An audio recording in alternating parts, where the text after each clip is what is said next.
दोस्तों आज हम डिस्कस करने वाले हैं लाइफ इंश्योरेंस के बारे में। लाइफ इंश्योरेंस इतना ही जरूरी है जितना एक कार में seat belt, air bag and brake की जरूरत होती है जब आपकी डेस्टिनेशन आपको जर्नी बहुत दूर तक जाना है, राइट। उस केस में अगर आप कार खरीदते हैं तो उसके केस में आप बहुत सारी चीज़ों को आप देखते हैं कि क्या क्या सेफ्टी फीचर आपके कार में है कि नहीं है। सिमिलरली अगर आप अपने फैमिली में अर्निंग मेंबर हैं, then there is a risk. Earning member है एंड देन आपके ऊपर कोई डिपेंडेंट भी है। मान लीजिए कि आपके फैमिली में आप हैं ए, बी, सी एंड डी। आप कमा रहे हैं ₹1,00,000 एंड एक कोई सी मेंबर है। इस केस में आपके घर में फैमिली इनकम आपका आ रहा है 1,50,000 पर मंथ। इस 1,50,000 पे बी एंड डी डिपेंडेंट हैं। अगर मान लीजिए कि कोई एक बंदा अगर नहीं रहा या दोनों बंदा नहीं रहा तो बी एंड डी की लाइफ सफर हो। इस चीज को अपने फैमिली मेंबर को प्रोटेक्ट करने के लिए, अगर आप ए एंड बी मेंबर नहीं रहेगा तो इस फैमिली को प्रोटेक्ट करने के लिए कुछ एक फाइनेंशियल असिस्टेंट मिलेगा फ्रॉम लाइफ इंश्योरेंस। बेसिकली आप एक प्रोडक्ट आप खरीद ले रहे हो, सर्विस खरीद ले रहे हो, राइट। आप मार्केट में जाते हो एंड बोलते हो कि बहुत सारे मार्केट में अवेलेबल है लाइफ इंश्योरेंस जो बेच रहे हैं। आज हम लाइफ इंश्योरेंस के बारे में हम डिस्कस करते हैं। लाइफ इंश्योरेंस इंश्योरेंस क्या है? Insurance pays out a sum of money either on the death of the insured person or after a set period. Life insurance में क्या, अगर आप यहाँ पे लाइफ इंश्योरेंस ए ने लिया है तो इसके या तो डेथ में मिलेगा या फिर एक सेट मैच्योरिटी अमाउंट में, एक मैच्योर्ड डेट पे उसको पैसा मिल जाएगा। हम इन सारी चीज़ों को डिटेल में डिस्कस करेंगे कि डेथ में मिलता है तो उसको क्या बोलते हैं, मैच्योर पीरियड में मिलता है तो उसको क्या बोलते हैं। Now we will discuss what are the factors that we need to consider when buying the insurance policy. जब हम इंश्योरेंस पॉलिसी बाई करते हैं तो हमें किन किन चीज़ों को ध्यान रखना चाहिए। हमें उस समय इंश्योरेंस नीड को हमें देखना पड़ेगा कि हमारी नीड क्या है, हमारी आवश्यकता क्या है। आवश्यकता ए एंड सी को है, डी बी एंड डी को नहीं है। B and D zero income member family है, ये जीरो। अगर इनको अगर नहीं भी रहेंगे फैमिली में तो फिनेंशियली कोई लॉस नहीं है। बी एंड डी को इंश्योरेंस लेने की जरूरत नहीं है, कोई भी इंश्योरेंस, एटलीस्ट लाइफ इंश्योरेंस लेने की जरूरत नहीं है। दूसरी insurance I am not talking about medical policy. Medical जो हेल्थ होते हैं, हेल्थ पॉलिसी होते हैं, उनको लेने की ऑफ कोर्स जरूरत है, बट लाइफ इंश्योरेंस लेने की जरूरत नहीं है। आई एम श्योर कि बेसिक अंडरस्टैंडिंग समझते हो कि मेडिकल इंश्योरेंस में क्या क्या क्या फीचर्स आते हैं, कब लेते हैं उसको। अगर आपके अगर कोई क्रिटिकल इलनेस हो गया, कोई बीमार पड़ गया तो उसको आप हॉस्पिटल में फ्री ट्रीटमेंट करवा सकते हैं एंड उसका पेमेंट इंश्योरेंस कंपनी करते हैं। उसको मेडिकल इंश्योरेंस पॉलिसी उस बोलते हैं। ये वाले हमारे हैं, हम यहाँ पे प्योरली लाइफ इंश्योरेंस के बारे में डिस्कस कर रहे हैं। हमें देखना पड़ेगा कि किन को खरीदना है, ए को खरीदना है या सी को खरीदना है। ए एंड सी हमको दोनों खरीदना है। नीड क्या है? एक थंब रूल है इंश्योरेंस में कि हमें जनरली 15 से 20, 20 to 15 to 20 times, 15 to 20 times of annual income हमें इंश्योरेंस लेना चाहिए। अगर मान के चलिए ए है, ए यहाँ पे इंश्योरेंस लेते हैं तो उनका एनुअल इनकम कितना हो गया? 12 लाख पर एनम। अब इनको हमको 20 से मल्टीप्लाई कर देना है तो 2.4 करोड़ का हमको इंश्योरेंस होना चाहिए, लाइफ इंश्योरेंस, ताकि इनके जिंदगी में अगर कुछ हो जाए, अगर ये नहीं रहे अपने लाइफ में, इनके फैमिली को 2.4 करोड़ मिलेगा जो अपनी लाइफ इंडिपेंडेंट, बी जो डिपेंडेंट पर्सन थे बी एंड डी, वो अपनी जिंदगी को जी सके। क्योंकि जिंदगी जीने के लिए एक बेसिस नेसेसिटीज एक्सपेंसेस आपको इनकर करना पड़ता है। वो डिपेंडेंट अपनी life, regular life with same standard of life वो जी सकते हैं। यहाँ पे हमने एसेस किया कि मिस्टर ए का सैलरी इतना है तो हमें 2.4 करोड़ का इंश्योरेंस लेना चाहिए, लाइफ इंश्योर्ड कवर होना चाहिए, सम इंश्योर्ड कवर होना चाहिए। हमें नीड हमने डिसाइड कर लिया, क्या हमें ए एंड सी का लेना है इस फैमिली में। ए का स्पेसिफिकली अगर बात करें तो 2.4 करोड़ का हमें लेना है सम इंश्योर्ड। नाउ अब हमने डिसाइड कर लिया कि हमें इंश्योरेंस लेना है तो हम कंपेयर करेंगे कि क्या क्या इंश्योरेंस पॉलिसी है मार्केट में। उस इंश्योरेंस पॉलिसी मार्केट को हम नेक्स्ट स्लाइड में डिस्कस करेंगे एंड देन हम चेक करेंगे कि किसी भी एक कंपनी को या किसी भी एक प्रोडक्ट को हम ले रहे हैं, खरीद रहे हैं, तो उसका हिस्ट्री जानने की कोशिश करेंगे कि जब वो ऐसा ना हो कि ये आप ना रहे इस दुनिया में, मिस्टर ए इस दुनिया में ना रहे हैं और इसकी फैमिली स्ट्रगल कर रहे हैं, दर दर की ठोकरें खा रहे हैं, B&D इंश्योरेंस कंपनी के पीछे जाकर के और उसको पे नहीं कर रहा है, कभी कभी एक्सक्यूज बनाते हैं। सो उसके लिए हम हिस्ट्री में जाकर के देखते हैं कि इस कंपनी ने, मान लीजिए कि कोई कंपनी का है SBI का लाइफ इंश्योरेंस या फिर LIC का अपना लाइफ इंश्योरेंस, मोस्ट पॉपुलर, अगर उसका आप लाइफ इंश्योरेंस खरीदे हैं तो उसके हिस्ट्री में क्या दूसरे लोगों के साथ ऐसा हुआ, तो उन्होंने कितना जल्दी उनका पेमेंट प्रोसेस कर दिया, राइट। उसको हमको बोलते हैं क्लेम सेटलमेंट हिस्ट्री या क्लेम सेटलमेंट उसका रेशियो बोलते हैं। That we will cover in next slide. So in this case we will discuss SS insurance needs. So यहाँ पे हम लोग डिस्कस करेंगे, हम लोग सब इंश्योर्ड का ऑलरेडी बात कर चुके हैं कि 2.4 करोड़ का हमें चाहिए। टर्म ऑफ इंश्योरेंस पॉलिसी हम देखते हैं क्या होता है। So basically term of insurance policy कैसे लेते हैं, मान के चलिए ए का उम्र है 30 ईयर्स और इन्होंने अपना सब कुछ कंसीडर करने के बाद कि हमारे इतने बच्चे हैं, हम रिटायरमेंट इतने होने अब जनरली अगर कोई कंसीडर रिटायरमेंट होने का करता है तो जनरली वो ये हो जाता है उसके माइंड मेकअप में कि उसकी उस समय तक उसकी अदर फाइनेंशियल कमिटमेंट पूरे हो जाते हैं, जैसे अपना घर हो, बच्चों की शादी होना हो, बच्चे की हायर एजुकेशन होना है, यानी सब सेटल हो जाते हैं, तभी रिटायरमेंट की कोई डिसाइड करता है कि इस डेट पे हमें या फिर इस ईयर में हमें रिटायर कर लेना है। सो लेट्स सपोज ए ने डिसाइड किया कि हमको 60 साल तक हमें रिटायर ले लेना है, 60 साल की उम्र में हमें रिटायर ले लेना है बेसिकली। सो यहाँ पे मिस्टर ए के पास 60 ईयर्स के बाद कितना इनकम होगा, जीरो। तो इसके पास इंश्योरेंस लेने की क्या जरूरत है, जब आपके पास जीरो इनकम ही है, अगर आप नहीं रहेंगे तो फिनेंशियली लॉस कोई नहीं होने वाला फैमिली को। आई am not talking about emotional क्या होना चाहिए क्या नहीं होना चाहिए। सो हमें इंश्योरेंस 60 ईयर्स का ही हमें लेना चाहिए, उससे ज्यादा का लेने का कोई मतलब नहीं है। आप अननेसेसरी आप इंश्योरेंस प्रीमियम पे करोगे, और उससे कम भी ना लें, क्योंकि उससे पहले आप कम पैसा, उससे पहले आप पैसा कमा रहे हो to meet certain commitment, financial commitment जो आपको होंगे, राइट। सो हमेशा जिस समय तक आप रिटायर होना चाहते हो उस समय के पीरियड तक आपका term insurance low.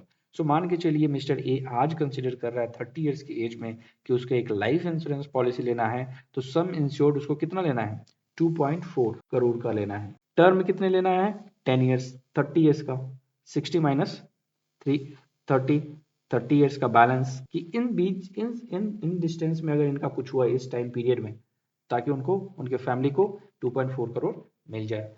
Type of insurance policy क्या होता है, ये भी बहुत जरूरी है दोस्तों। यहीं पे बहुत सारे लोग कंफ्यूज कर पाते हैं और वो सही इंश्योरेंस पिक नहीं कर पाते हैं कि उन्हें कौन सा इंश्योरेंस लेना चाहिए। सो हम देखते हैं कि क्या क्या से कौन कौन सा इंश्योरेंस पॉलिसी अवेलेबल है मार्केट में। सो यहाँ पे हम इस पैराग्राफ में हम पढ़ते हैं type of the insurance policy available in the market. So यहाँ पे एक टर्म लाइफ इंश्योरेंस है।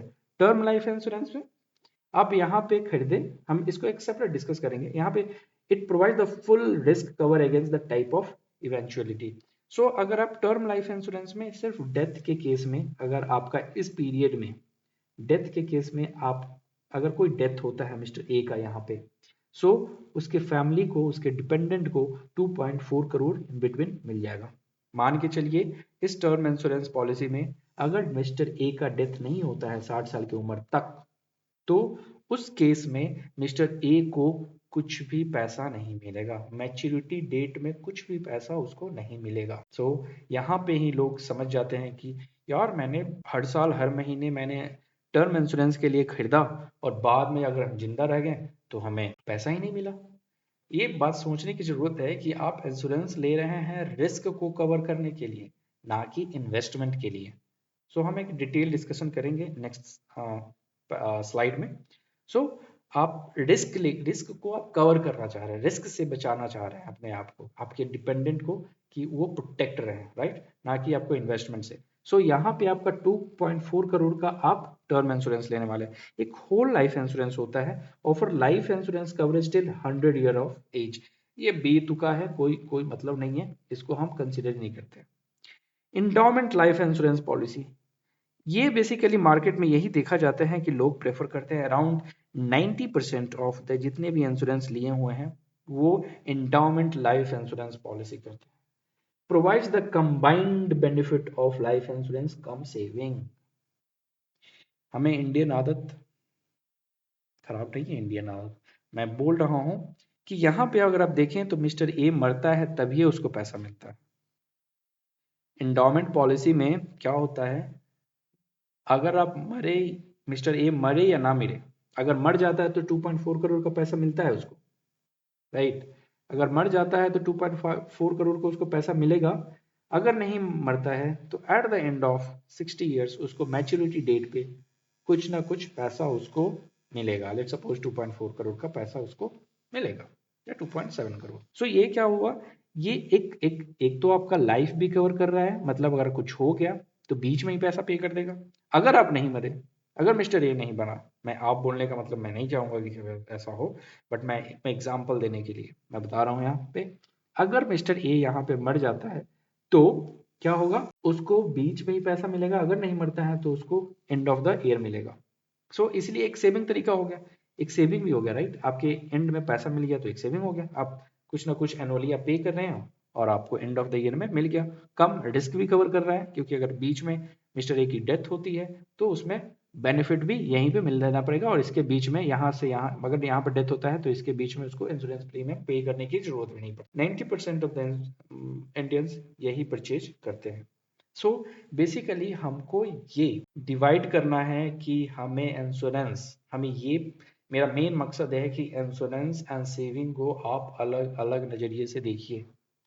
इंश्योरेंस आप रिस्क से बचना है, आप प्रोटेक्ट कीजिए रिस्क से, एंड सेविंग अलग है। सेविंग के लिए आप इन्वेस्टमेंट कीजिए जहां पे आपका रिटर्न ज्यादा है।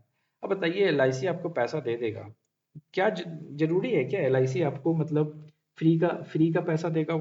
फ्री का पैसा तो यहाँ पे नहीं दे रहा है वो, आप ही से पैसा लिया है, क्योंकि आपको रिस्क भी कवर कर रहा है। यहाँ पे आप देख रहे हैं दो सर्विस दे रहा है वो, एक इन्वेस्टमेंट सर्विस भी दे रहा है और आपको रिस्क भी कवर कर रहा है। तो रिस्क कवर कर रहा है तो आपको रिटर्न क्या देगा, बहुत कम देगा। सेविंग बैंक के अनुसार से आपको 2 से 3% का रिटर्न देगा, उससे ज्यादा आपको रिटर्न नहीं देगा। यही पैसा जो एनुअली आप इंश्योरेंस में जो डाल रहे हैं, वही पैसा अगर आप एफडी में डाल देंगे तो इससे ज्यादा पैसा देगा आपको। 2.7 करोड़ से ज्यादा देंगे। अगर आप यहाँ पे मिस्टर ये जिंदा रहता तो 2.7 करोड़ से ज्यादा ही उसको पैसा मिलता है एफडी में, क्योंकि एफडी सिर्फ वो रिटर्न के लिए, वहां पे रिटर्न ज्यादा होगा। अब कंबाइंड सर्विस एलआईसी दे रहा है, आपका रिस्क भी कवर कर रहा है और आपको पैसा भी रिटर्न कर रहा है at the end of the year में। मींस दो सर्विस दे रहा है आपको, इन्वेस्टमेंट सर्विस एंड इंश्योरेंस का जो रिस्क कवर कर रहा है उसका service. In that case, that's why the return is lower. Ideally you will get 2 to 3% of return. So कभी भी आप दोनों को, कभी भी आप यू नो आप, मैं सजेस्ट करता हूं कि इंडोमेंट पॉलिसी आप ना लें, आप ले term insurance policy, term life insurance, जो आपके रिस्क को कवर करता है। हम करेंगे उसका कंपैरिजन, हम करेंगे कि क्यों लेना चाहिए। सो अभी मैंने ग्राउंड सेट किया है। मनी बैक इंश्योरेंस पॉलिसी क्या होता है, कभी भी ये भी एक टाइप ऑफ इंडोमेंट पॉलिसी है जहां पे एक इन सर्टेन पीरियड में आपको एक पैसा मिलता है। सो ये क्या होता है, यहाँ पे 30 से 60 साल के में मिस्टर ए ने सेलेक्ट किया मनी बैक इंडोमेंट पॉलिसी में, क्या किया, उसके एक सर्टेन पीरियड पे, मान के चलिए यहाँ पे 40 पे, यहाँ पे 50 पे, यहाँ पे एक 55 पे और यहाँ पे पैसा मिला। सो इन बीच बीच में उनको पैसा रिटर्न दे देता है, कुछ पैसा रिटर्न देता है। श्योर आपके फैमिली मेंबर में किसी के पास ऐसे होंगे। इसको मनी बैक इंश्योरेंस पॉलिसी बोलते हैं। Provides periodic return along with the benefit of life insurance cover. So इनके बीच में आपका लाइफ इंश्योरेंस कवर भी है एंड इन बिटवीन आपको पैसा थोड़ा बहुत दे भी देता है। That is money back insurance. Saving and investment insurance provide an opportunity to save and gain long term investment return के हिसाब से। अब basically long term investment return के हिसाब से ये बेसिकली अब मान के चलिए इंडोमेंट पॉलिसी का ही एक नेचर है, ऐसा कुछ नहीं है। रिटायरमेंट इंश्योरेंस प्लान है, एक रिटायरमेंट के लिए आप कॉर्पस फंड क्रिएट करना चाहते हैं 60 ईयर्स के बाद में। रिटायरमेंट बस आपके 60 ईयर्स में आपको पैसा मिल जाएगा, ये आप यहाँ से लेकर कर सकते हैं। यूलिप है, आपको यहाँ पे इन्वेस्टमेंट कम लाइफ इंश्योरेंस भी मिलता है। सो बेसिकली आपको यूनिट लिंक्ड जो फंड रहता है, इंश्योरेंस पॉलिसी होती है, क्योंकि वो शेयर बाजार से लिंक है, क्योंकि उस केस में कंपनी भी शेयर मार्केट में इन्वेस्ट करती है और उससे जो रिटर्न आता है, उनका कैपिटल बढ़ता है, उसको आपको कुछ दे देती है। अगर लॉस हो गया तो आपको कम मिलेगा पैसा। अगर मान लीजिए कि अगर यूलिप खरीदता है मिस्टर ए, अगर 2.7 के बदले अगर मार्केट रिटर्न अच्छा नहीं दिया तो उसको 2.2 करोड़ भी मिल सकता है। सर्टेन नहीं है, मिस्टर ए जब परचेज करेगा तो उसको कंपनी नहीं बताएगा कि हमें 2.7 करोड़ हम देंगे तुमको, तो बोलेगा कि मार्केट लिंक्ड है। सो मार्केट लिंक्ड है तो आपको पैसा अकॉर्डिंगली मार्केट के हिसाब से हो सकता है। आपको 2.7 के बदला आपको 4 करोड़ भी मिल सकता है, या 2 करोड़ भी आपको मिल सकता है। चाइल्ड इंश्योरेंस पॉलिसी और to secure the future of child, that is again आपके future education and all that उसके कवर में आते हैं। सो मेरा मेन मकसद है to discuss on the term insurance, that is this, and the endowment policy that we are going to discuss in detail in the next slide. So now we will discuss the endowment plan and the term insurance plan में difference क्या होता है। So अगर यहाँ पे हम देखेंगे term insurance में क्या होता है, हम आपको ऐसे ही पहले बता चुके हैं। Term insurance plans only provides protection for the specific term specified in the policy. So जो term specified रहता है उन्हीं के लिए आपको प्रोटेक्शन प्रोवाइड करते हैं। Then endowment policy insurance provide protection along with the investment opportunity. आपको बता दिए मिस्टर एक्स 100 यहाँ पे या फिर एंड ऑफ द ईयर जैसे 60 ईयर्स की उम्र में उसको 2.7 करोड़ मिलेगा। यहाँ पे 30 ईयर्स की उम्र में यहाँ पे कुछ इन्वेस्टमेंट वो कर रहा होगा, प्रीमियम पे कर रहा होगा, राइट। सो इसके बदले में अगर वो मिस्टर ए अगर जिंदा है तो उसको 2.7 करोड़ मिलेगा, whereas in term insurance उसको पैसा 2.7 करोड़ नहीं मिलेगा जिंदा रहने का। थोड़ा सा अजीब है दोस्तों, नहीं, लेकिन हम बताएंगे कि रीजन क्या है। They offer just the death benefit. So ये आपको अगर टर्म इंश्योरेंस लेते हैं तो सिर्फ आपको डेथ बेनिफिट मिलेगा। अगर इस बीच में आपका डेथ होता है, इस पीरियड में मिस्टर ए का डेथ होता है तो पैसा मिलेगा, अदरवाइज पैसा नहीं मिलेगा। They offer the death benefit as well as the maturity. तो डेथ बेनिफिट आपको बता चुके हैं, डेथ बेनिफिट दोनों को डेथ बेनिफिट इस बीच में अगर डेथ हो गया तो 2.7 करोड़ मिल जाएगा, नहीं हुआ तो 60 ईयर्स की उम्र में 2.7 करोड़ मिल जाएगा। For the same some insured the premium charged by the term insurance premium is much less than the endowment policy. यहाँ पे देखिए the premium payable for the endowment plans are more expensive than the term plan. आप इसको test करके देखिएगा। अगर आप सोच रहे हैं कि 2.7 करोड़ का इंश्योरेंस पॉलिसी लें, अगर आप एंडाउमेंट पॉलिसी लेते हैं तो कहीं ना कहीं आपको एनुअली 5 लाख के आसपास आपको पे करना पड़ेगा। अगर आप टर्म इंश्योरेंस लेते हैं तो आप हो सकता है 2.7 करोड़ के लिए पर ईयर आप 20,000 पे कीजिएगा एंड आपको 2.7 करोड़ का प्रोटेक्शन आपको मिलेगा, that is the some insured आपको मिलेगा।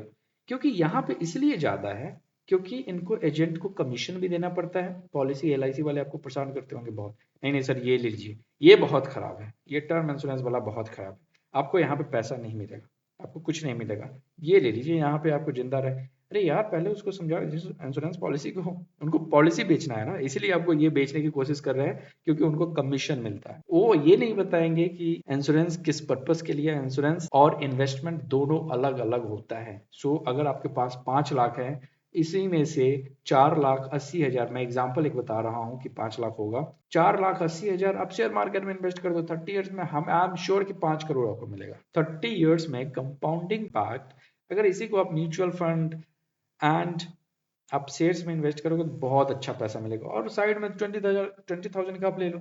सो रिस्क एंड इन्वेस्टमेंट दोनों को अलग समझिए, दोनों अलग अलग चीजें हैं। आप एजेंट के बहकावे में आकर के इंडाउमेंट पॉलिसी कभी भी मत, इंडाउमेंट पॉलिसी तभी ले जब आपको लग रहा हो कि नहीं हमारे पास बहुत पैसा है, कोई फर्क नहीं पड़ता है, पैसा है भी तो इसके ये मतलब थोड़ी कि लुटा दे, मतलब। सो प्रोडक्ट अलग अलग है तो उसका यूजेस भी अलग अलग आप कीजिए, राइट, दोनों को बाइफरकेट करके देखिए। नेक्स्ट हम डिस्कस कर लेते हैं कि अब endowment policy and term insurance policy में आपको पता चल गया कि दोनों में डिफरेंस क्या है, और इन्वेस्टमेंट एंड इंश्योरेंस दोनों को अलग अलग हम नजरिए से देखे। देन हम डिस्कस करते हैं क्लेम सेटलमेंट रेशियो का। क्लेम सेटलमेंट रेशियो, मान के चलिए आपने डिसाइड कर लिया कि टर्म इंश्योरेंस हमें लेना, टर्म इंश्योरेंस लेना है या फिर आपको हेल्थ इंश्योरेंस लेना है, टर्म इंश्योरेंस लेना है या फिर आपको एंडाउमेंट पॉलिसी लेना है, तो एक कंपनी का ट्रैक रिकॉर्ड देना जाता है। आप कंपनी आप चूज करोगे कि कौन से कंपनी का जाए लेने। कंपनी मार्केट में बहुत है, सारे के एजेंट घूमते फिरते मिलेंगे इंक्लूडिंग LIC आपको बोलेंगे कि ये खरीदो, इंडाउमेंट वाले खरीदो, इंडाउमेंट वाले में उनको तगड़ा कमीशन भी मिलता है, और जितना बार आप प्रीमियम पे करते हो उसको कमीशन। टर्म इंश्योरेंस आप खरीदिए, ज्यादा अमाउंट का खरीदिए, क्योंकि अगर आप मान के चलिए 25-30 साल का अगर आप 50,000 रुपया एनुअली आप इन्वेस्ट करेंगे तो आपका सम इंश्योर्ड कवर होगा 25 से 30 लाख रुपए, आप सम इंश्योर्ड होगा 30 से 35 लाख से ज्यादा नहीं हो। सो मेक श्योर कि आप टर्म इंश्योरेंस रखें ताकि आपका ज्यादा कवर्ड हो, and 15 to 20 times of your annual income should be covered as a sum insured. Make sure this, you do this to protect your family and your near and dear one. So now coming to this claim settlement ratio में क्या होता है कि basically आप select करते हैं कि बहुत सारे कंपनी आपको ऑफर करती है. सो बहुत सारे की डेथ हुई और उनके इंश्योर्ड जो डिपेंडेंट पर्सन थे उन्होंने सबमिट किया. टोटल एक्यूमुलेटेड एप्लीकेशन आया 1000 का. इनके पास भी आया 1000 का. इन्होंने प्रोसेस कर दिया, सारे को सारे पे कर दिया. इन्होंने 990 का इन्होंने क्या कर दिया, पेमेंट कर दिया इन्होंने. तो 10 का उन्होंने रिजेक्ट कर दिया होगा. इन्होंने क्या किया, 975 का क्लेम्स प्रोसेस किया एंड बाकी को इन्होंने रिजेक्ट कर दिया. क्लेम सेटलमेंट रेशियो हम निकालते हैं. क्लेम सेटलमेंट रेशियो क्या होगा, 990 डिवाइडेड बाई 1000 इक्वल टू 99%. यहाँ पे 975 का उसने प्रोसेस किया आउट ऑफ 1000 मतलब 97.5% उसको. सो अगर आप बताइए किसके पास आप चाहिएगा, आप चाहिएगा कि कोई चाहेगा, मिस्टर ए का फैमिली चाहेगा कि वो मैक्स लाइफ के इंश्योरेंस के पास जाए और प्रोबेबिलिटी है कि उसका क्लेम रिजेक्ट हो जाए, नहीं चाहेगा. So you will choose LIC. I am just giving an example, I am not asking you to go and choose LIC. So basically मेरा बोलने का मतलब है कि जहां पे क्लेम सेटलमेंट रेशियो ज्यादा होगा, प्रोबेबिलिटी है कि वो एक अच्छा इंश्योरेंस कंपनी है जो अब बहुत ज्यादा हैरेस नहीं करता है या फिर रिजेक्ट नहीं करता है बहुत जो इंश्योरेंस क्लेम उनके पास आते हैं. ऑफ कोर्स जेन्युइनली 1-2% जो रहते हैं जो कभी कभार उनका मोटिव कुछ और होता है एंड जेन्युइनली वो लोग इन्वेस्टिगेट करते हैं एंड उनको रिजेक्ट कर देते हैं. So that will always be there, right. But ज्यादा से ज्यादा कोशिश कीजिए कि जहां जिनका ज्यादा से ज्यादा क्लेम रिजेक्शन है वहां पे जाएं. सो अगर हम देखते हैं रिकॉर्ड, अगर देखते हैं, सो बेसिकली इंडिया में एक IRD है, insurance regulatory development authority of India. So यहाँ पे आप देखिएगा कि ये लोग एक रिपोर्ट पब्लिश करते हैं, उनका एनुअल रिपोर्ट पब्लिश करते हैं, राइट.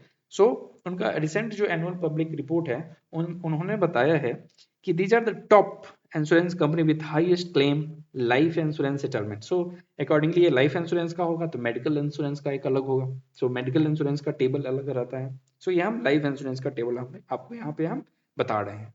यहाँ पे देखिएगा तो max life, HDFC, Tata AI.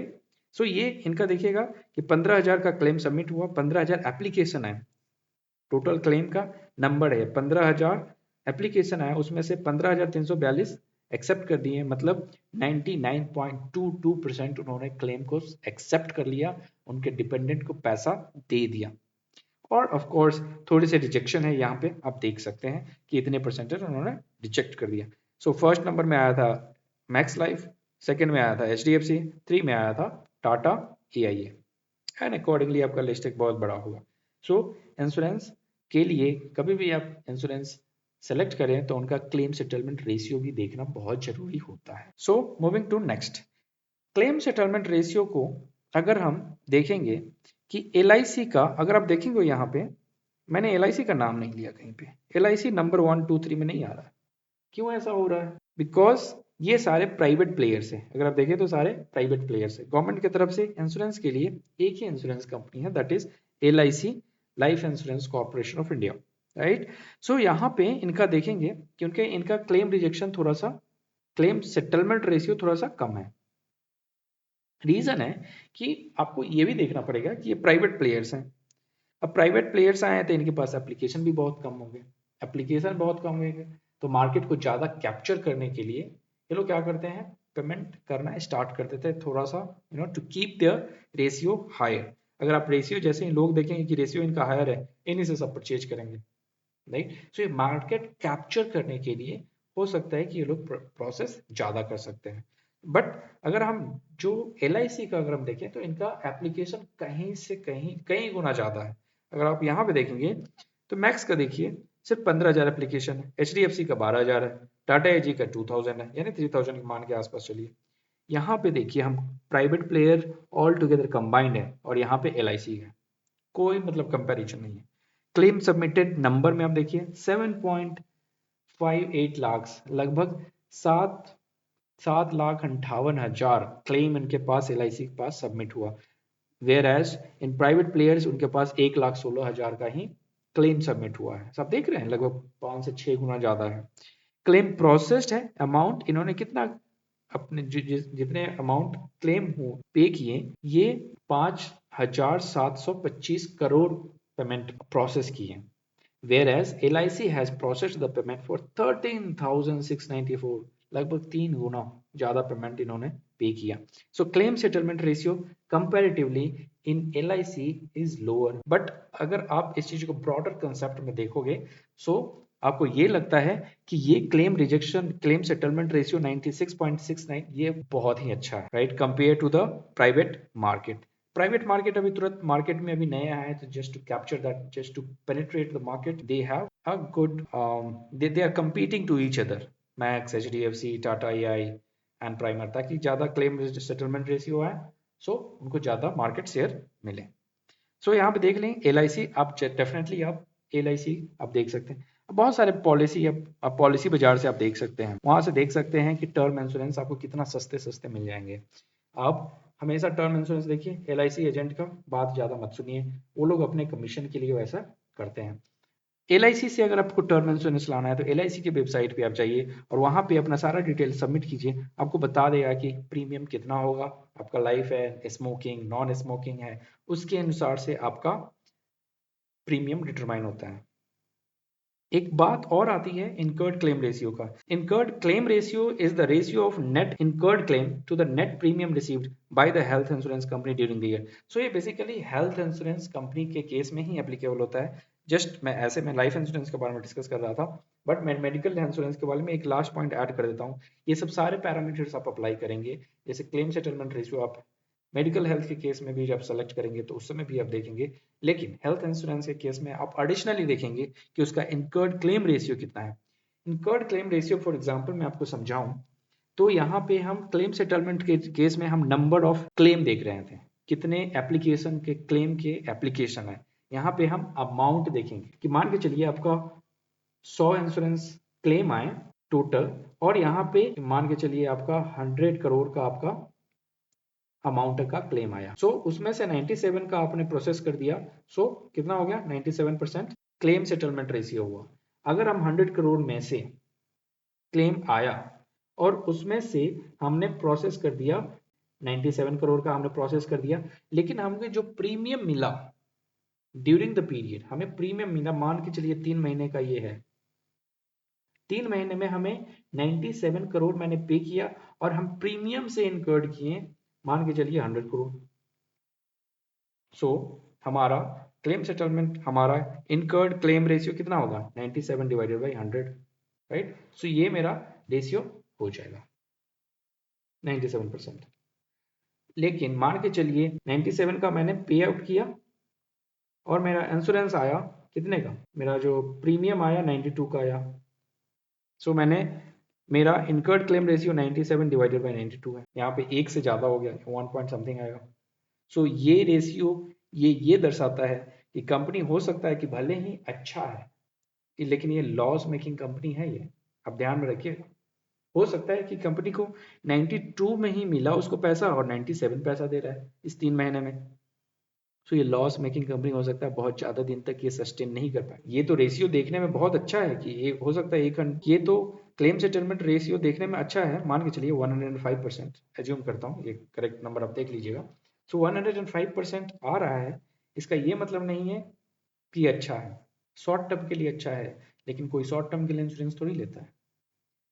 ये फ्यूचर में बहुत ज्यादा दिन तक नहीं चल सकता है, क्योंकि मान के चलिए देखिए ना, आपका 92 आपका इनकम आ रहा है, 92 आपका आ रहा है कैश में, आप पे कर रहे हो 97, कहाँ से दोगे, अपने झोली से भर के दोगे, तो अब ऑब्वियसली लॉस होते होते जाएगा और कंपनी एक दिन बैठ जाएगा. सो ये बहुत दिन ज्यादा दिन तक चलने वाला नहीं है.